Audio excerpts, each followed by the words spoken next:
nail polish keep flooding into the cuticles or sidewalls? In this video, I'll show you how to prevent flooding before it happens and how to fix it if you make a mistake. Step 1.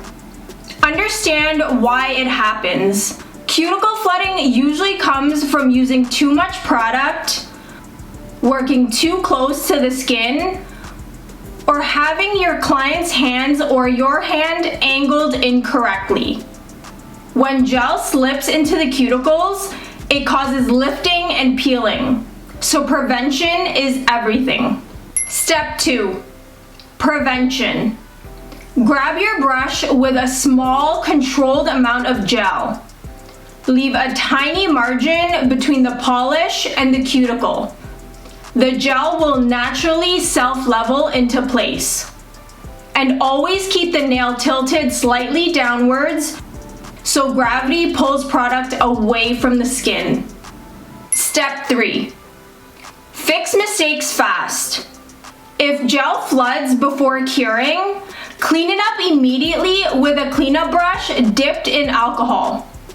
If you notice it after curing, carefully file or buff just the affected area, then reapply a thin coat before curing again. Now here's a bonus tip. Work in thin, even layers. Thick layers don't just cause flooding, they also lead to wrinkling and chipping. Thin layers keep your gel smooth, strong, and long-lasting. So let's recap.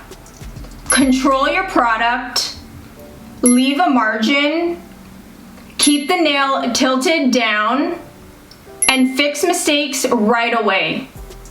When you focus on prevention, you'll get clean, professional results every time.